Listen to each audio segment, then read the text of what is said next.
If your warehouse runs on sticky notes, crossed fingers, and one person who just knows where stuff is, it's time for Endpoint. They connect your shop, stock, and shipments so you can stop playing hide and seek with inventory, and Gary can take some time off. Get real-time visibility and your sanity back at endpointas.com. And if you upgrade your warehouse before December 31st, you can take advantage of no payments for 90 days and 0% financing for up to 36 months. You may also be eligible to deduct up to 100% of your qualifying investment under Section 179. Consult your tax advisor to confirm eligibility. Terms and conditions apply. Learn more at endpointas.com. That's endpointas.com.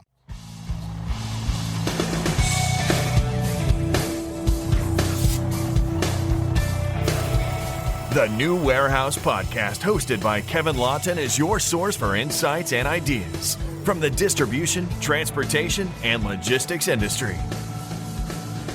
A new episode every Monday morning brings you the latest from industry experts and thought leaders. And now, here's Kevin.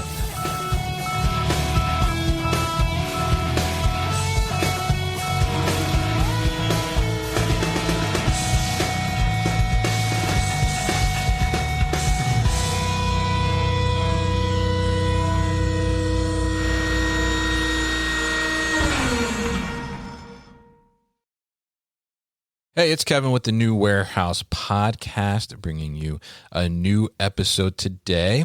And on today's episode, I am going to be joined by two guests, both co-founders of Trackstar, Jeremy Schneck and Daniel Langer. And we're going to talk a little bit about Trackstar, why they came up with this idea, how they founded the company, what they do. And we're also going to talk a little bit about what exactly is a universal API and how it plays a part in our lives from the WMS perspective and what their view on the overall WMS landscape is. So, guys, welcome to the show. How are you both?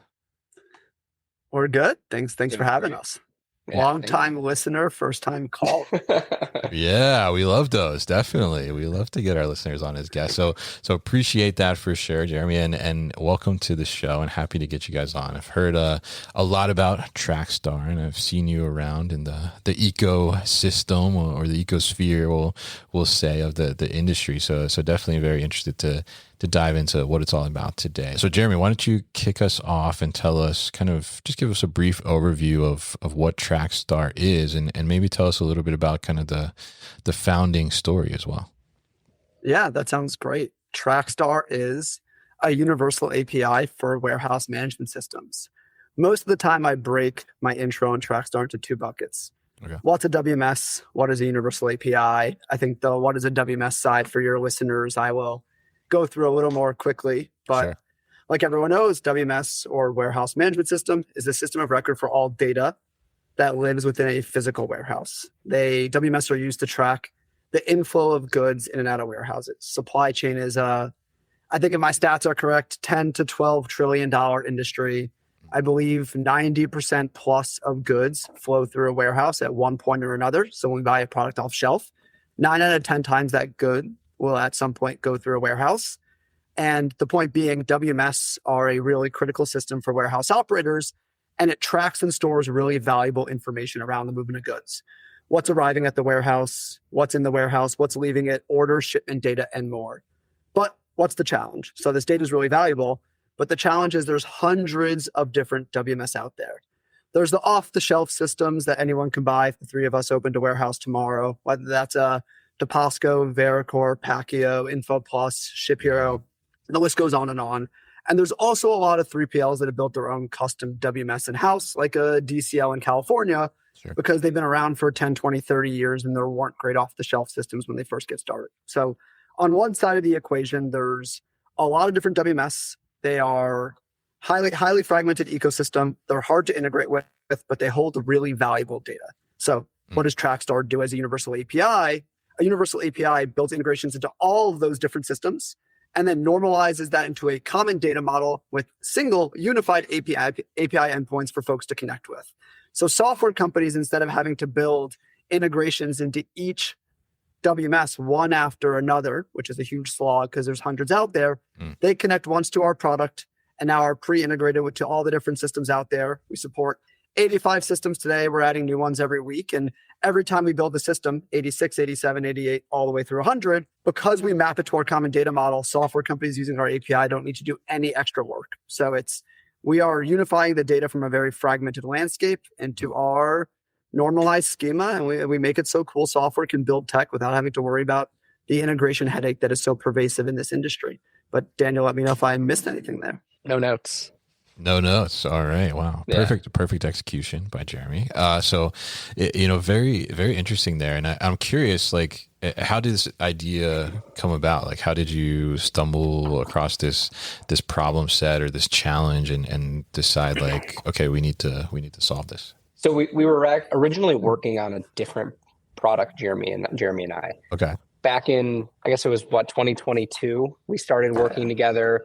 And I used to work at a company called Datadog, which is a monitoring company for developers. And through a series of serendipitous events, Jeremy and I started working on this idea to bring kind of a Datadog for e-commerce brands, right? This monitoring product to help people running brands understand their operations more smoothly. And so we built this product that was checking if you had issues in your checkout flow or site speed issues and things of that nature. And honestly, it wasn't quite sticking. But what happened while we were building that is all these brands would come to us and say, hey, can you connect to our warehouse or to our 3PL and help us figure out what's going on inside of that? And we'd talk to 20 brands and they would name 20 or 25 different warehouse systems or 3PLs that we'd have to connect to. Yeah. And we went, man, we really don't want to do that. Like, that sounds like a huge integration challenge. And I actually joked back in 2022, I said, man, I really wish there was a universal API for WMS. Like, I'd pay for that. And kind of shoot it away and thought, yeah, that seems like a hard problem. No, thank you. Flash forward 9 months-ish, Jeremy and I got into Y Combinator. And during our time there, we realized we had to step away from our old problem, and we realized we should be running towards this hard challenge of this universal API for warehouse management systems, not running away from it because it's hard, but actually running towards it. And so again, through a series of serendipitous conversations, we kind of reinvigorated this idea and realized, oh man, we should really explore this.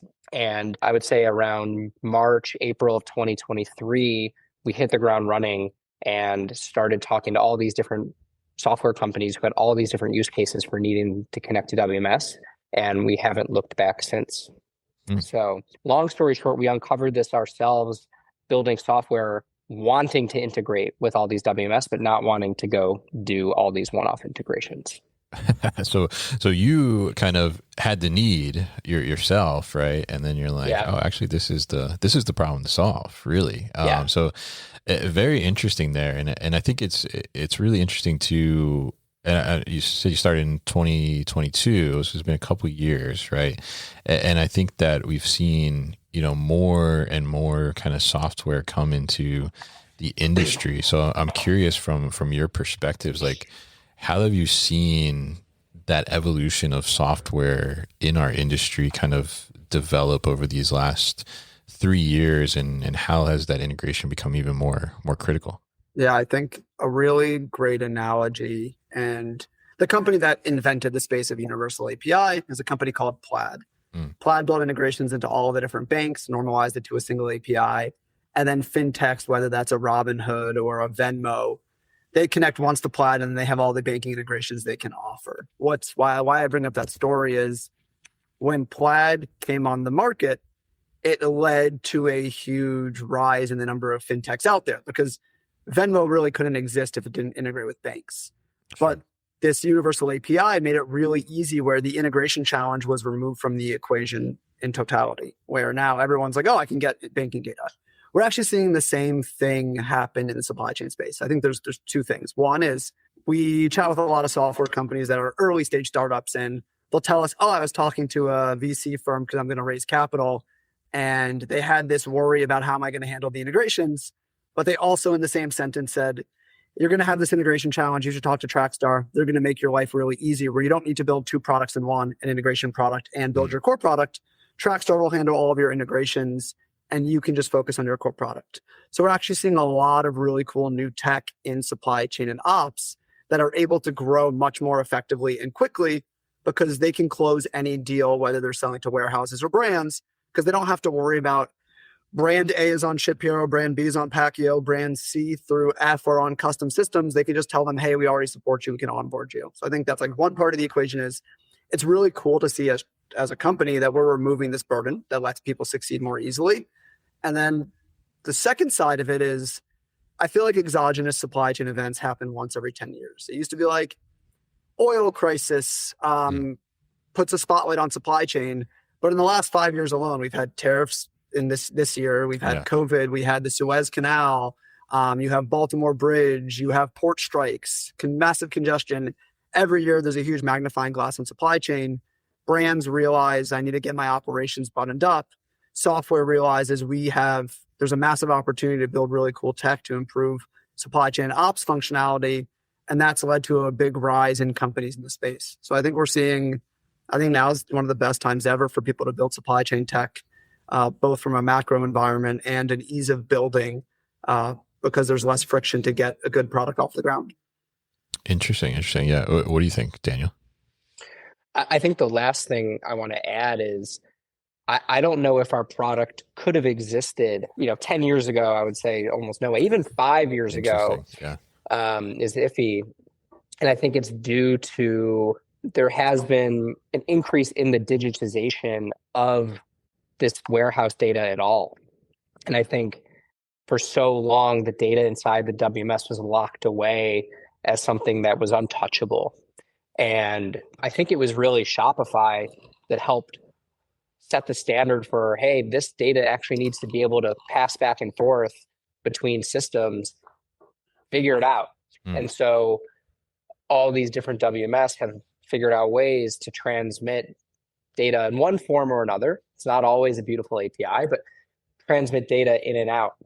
And so I think without that ability, it would have been even harder for us to build this product than it already is. So I think the digitization of the WMS and the need for it allowed us to build this at the right time.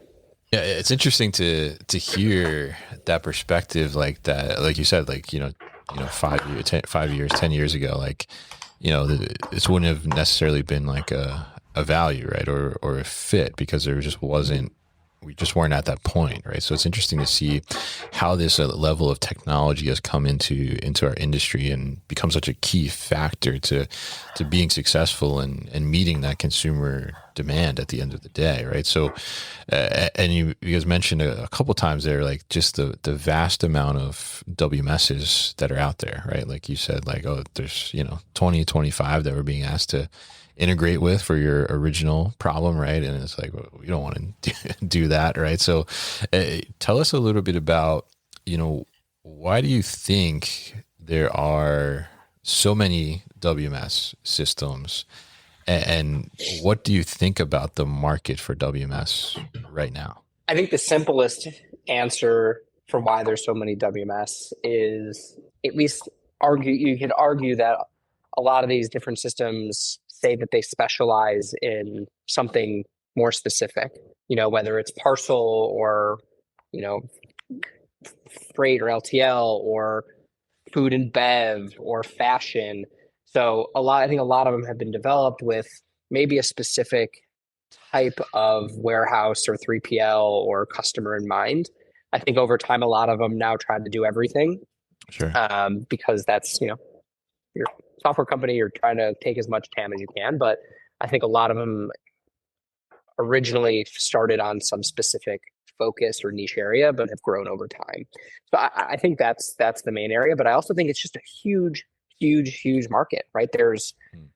I actually don't even want to make up a number, how many warehouses there are in the United States alone. I don't know if you know, Kevin or Jeremy, a number, but it's a huge market. And so I think when there's a huge market, there's always going to be a lot of competition. So that's my not exciting answer, but I think is just the most truthful for why there's so many systems. Yeah. And I think the only thing I'll add is there's a lot of amazing 3PLs that are some of the largest, that it's because they've been around for 30, 40 years. Really amazing family businesses have grown methodically over time. If they were started in, I mean, it's crazy, 1980, 1990, 34 years ago, there weren't great WMS solutions on the market. So they built something in-house and it worked well. And there's a few IT people who have it held together by duct tape, but they don't want to rip and replace. And Trackstar supports 85 integrations today. Half of those are off-the-shelf WMS that are admittedly more tech-forward. The other half are 3PLs with custom systems. Some of those are definitely more tech-forward, but a lot are 3PLs will admittedly say, like, yeah, this was built years ago. Like, it works. We're not going to rip it out. We don't want to disrupt operations for what could be many months at a time. And that's contributed to the really high fragmentation in the space. And then there's a cycle that we see where, because the market's so fragmented, it becomes a really compelling market to enter. Large industry, high fragmentation. I think there's like a stat that ShipHero publishes every Black Friday where I think Shopify is like roughly 30% of e-commerce.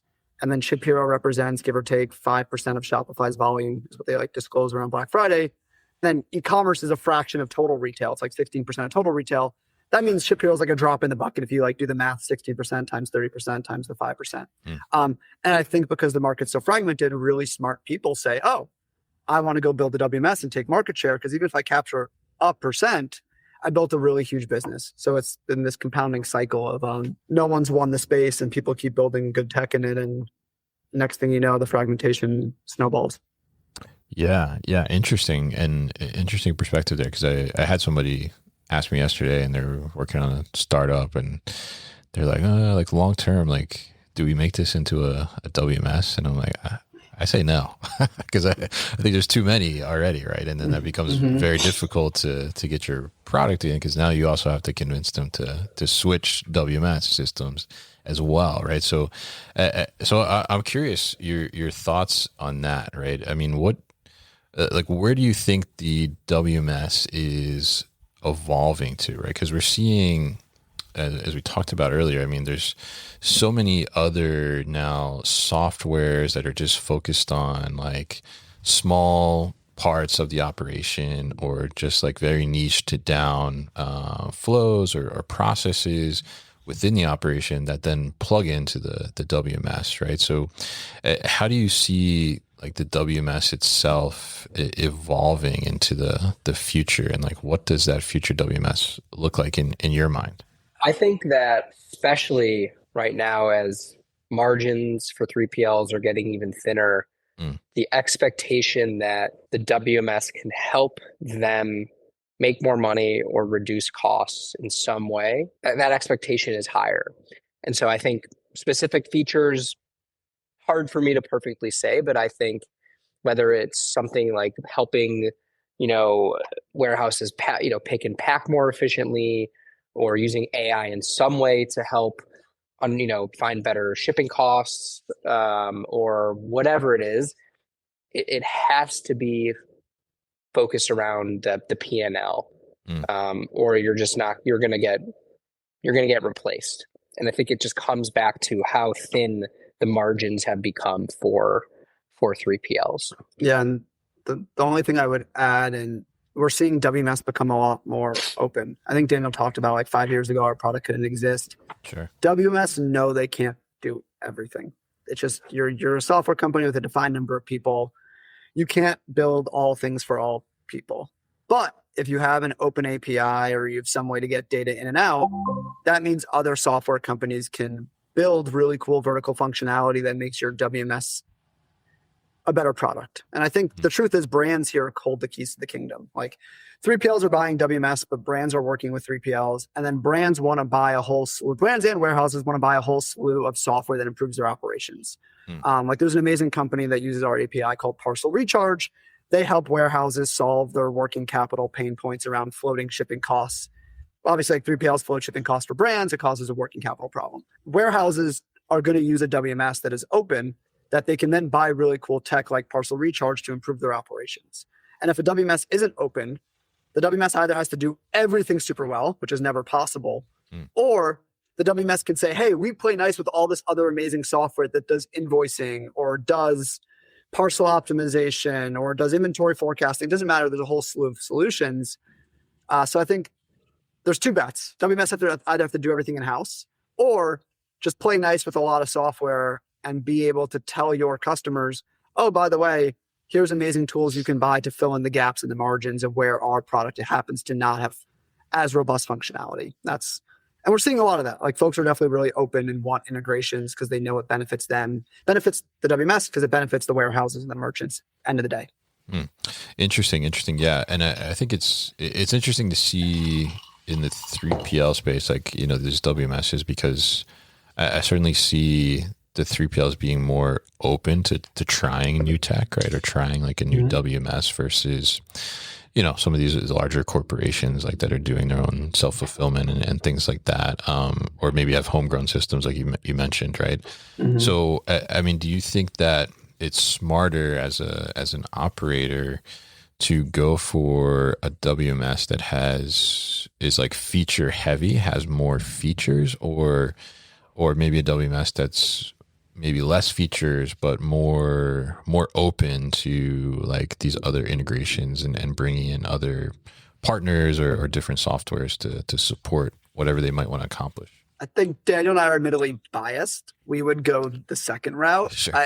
But it's also our product philosophy, and this comes from Daniel's very technical background, but you can't be all things for all people. Like we have people at Trackstar, people ask Trackstar all the time to build integrations into other systems. They'll be like, can you build me a TMS integration? Can you build me a yard management system integration? Can you build me XYZ?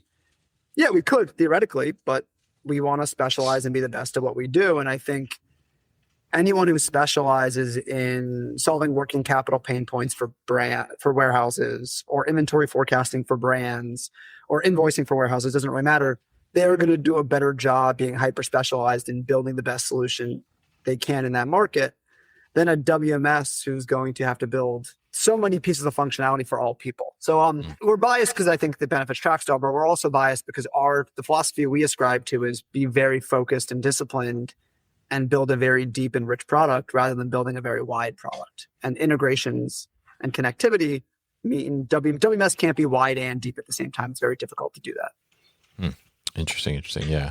And I guess you guys are a little biased there, I'll say. Yeah. But I think that makes sense, definitely. And I think especially, you know, as we talked about, like just seeing the more solutions that are coming into space and evolving and things of that nature. So with Trackstar, I mean, when do you come into play, right? So if I'm an operator, right, am I your customer, or is the software that's leveraging you for the integration, is that your customer? How does that relationship work? We'll be back after a quick break. Struggling with scanning errors and peeling labels, moving or reconfiguring your warehouse, implementing a new WMS? The wrong labels can slow your operation down. Luckily, ID Label has durable, scannable barcode labels and signs built to last and keep your operation moving. Plus, if you need to get those labels installed, they've got it covered. Their expert team installs rack labels, overhead signs, floor striping, and more with precision, so your warehouse operations continue uninterrupted. I've installed tens of thousands of labels in my career, and I wish I had someone else do it for me. Get a free sample pack at idlabelinc.com, because when they do the barcodes, you can do more. That's idlabelinc.com for a free sample pack and more information. So warehouses and 3PLs and WMSs are our partners. They are not our customers. Okay. We don't charge them anything, especially not to integrate with them, right? We are simply building that connectivity layer for them that can be leveraged by software companies. And so, yes, these software companies of the world who need these integrations are our customers.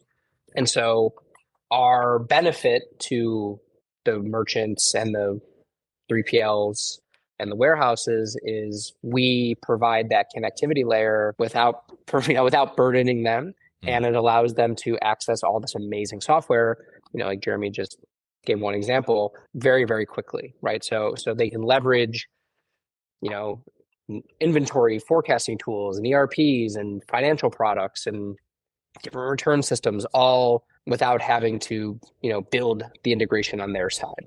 So it just enables this amazing ecosystem and these, really positive customer experiences with just a, click of a button through Trackstar.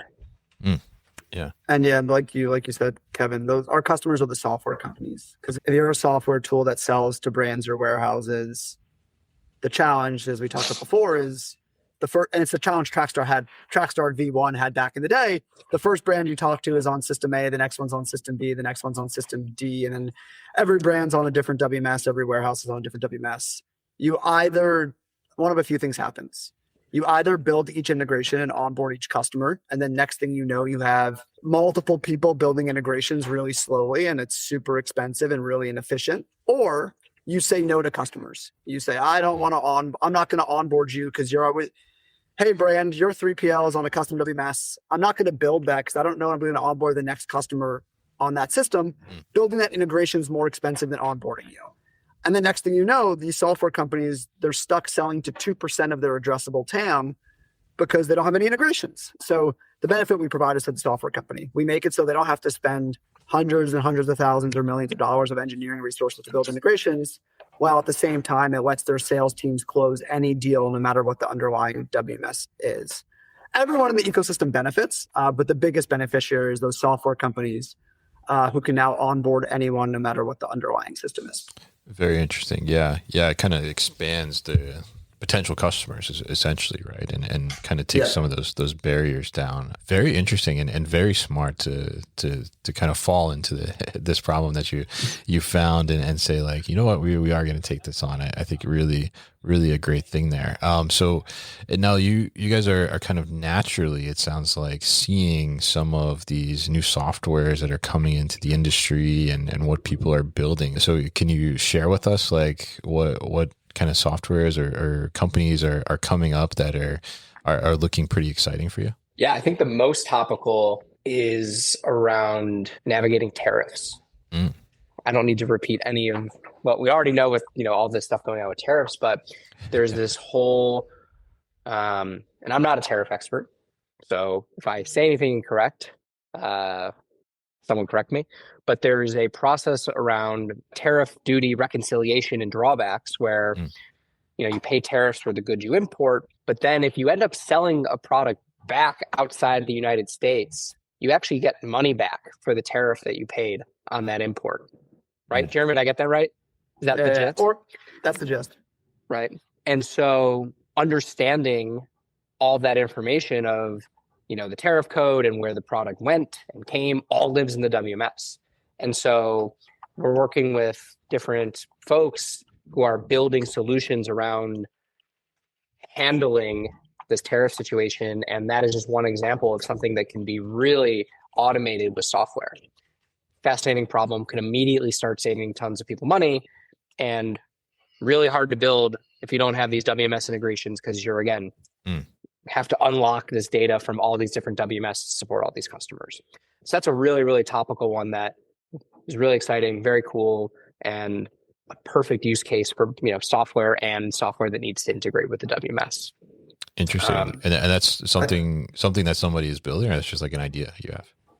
Oh no, multiple companies are using our API for that use case where they, within their UI, have a connector WMS button. They automatically ingest a brand's data from a WMS, and then that helps automate this duty drawback process so they can tell a brand, based on how much inventory you ship back overseas and throughout, we think you can get XYZ refund from the US government. Let's go file that on your behalf. I'm butchering there's a lot more nuance in the use case, but that's a really cool thing that we're seeing.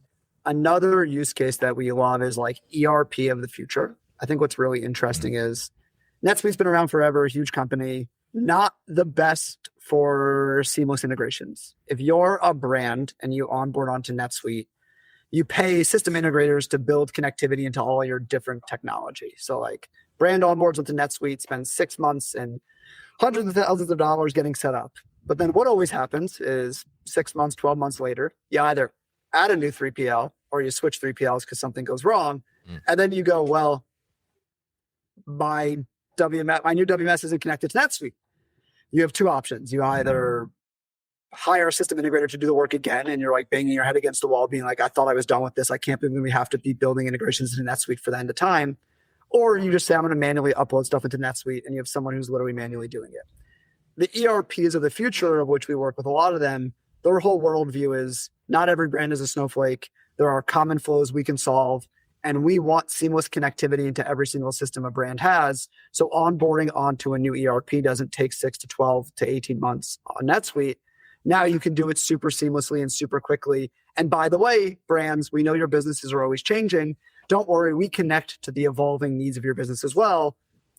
There's going to be some really huge multi-billion-dollar companies building this ERP of the future, and we're really excited to support those folks. But that's another one that we're seeing pop up a lot. I'm trying to think if there's anything else there's always classics, a lot of inventory forecasting tools, a lot of inventory management systems. And then there's some more niche flows we're supporting around customer support, order editing. That's just like a small taste of the types of data and flows that we see today. Very interesting and really interesting use cases there as well. And I think it's very interesting because I teach a class and we focus a lot on SAP and ERP systems, but a lot of that, like much like I think the WMS industry became kind of antiquated a little bit in a sense, and and that's why we see now a lot of different WMS iterations and reinventions of what that looks like, and moving to cloud and versus on-prem and all that stuff, and it'd be interesting to see kind of that disruption in the ERP space continue to evolve, as you talked about there, Jeremy, as well. So really interesting talking to you both today here and learning more about Trackstar and getting some of the inside views on what's going on with WMS and other technologies in our space as well. And you guys are in a perfect position to give us that inside view because you're making those little connections happen, right? So very interesting to learn from you guys. And if people are interested to find out more about Trackstar and what you're doing, what's the best way to get in touch or learn more? Our website is TrackstarHQ, like headquarters.com. You could also shoot us an email at founders@trackstarhq.com. All right, awesome. And we'll definitely put all that information at thenewwarehouse.com as well as in the show notes here so people can easily find it. And actually, I got to ask you the last question. The name Trackstar, where does it come from? It's a great question.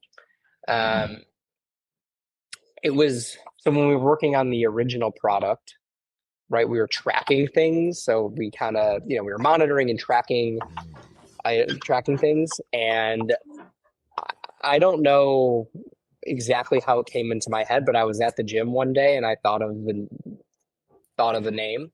But allegedly, I don't know how Jeremy would know this. I don't know. I allege this. I say this is what must have happened, but I'll let Daniel tell it. Jeremy said allegedly you must have heard that song that was popular a couple years ago that went, she's a runner, she's a track star, and it must have been in the back. But that's Jeremy alleging. I have no idea. So it just, and then that was the name for the original product, and we just liked the name. People already kind of knew us as like, the Trackstar guys. So we were like, let's keep the name. We like it. It's, it's easy to spell, easy to find. So very. Yeah. I mean, it sticks in your head for sure. Yeah. Cause I know, I think the first time I heard of you guys, like I never forgot the name, right? Cause I'm like, Trackstar. Like it's a different kind of name for our space. Like it doesn't have the word ship in it. Doesn't have the ship. Yeah. No ship. Yeah. That's the biggest offender. Yeah, ship is pretty bad. No offense to anyone with ship in their name, but that's like 80% of my audience, right? So you just singled them out. Yeah. No problem. So pleasure to talk to you both, and we will definitely get all the information about Trackstar over at thenewwarehouse.com. So thank you, Daniel and Jeremy, for your time on the show today.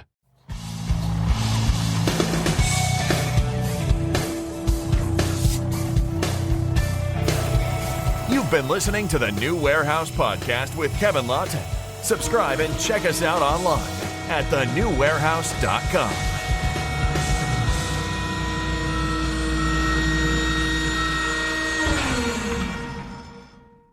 Enjoyed this episode? Make sure you are subscribed to the podcast, and for more content from the New Warehouse, Find us on LinkedIn and YouTube. Links to subscribe can be found in the show notes. And for everything The New Warehouse, head to thenewwarehouse.com.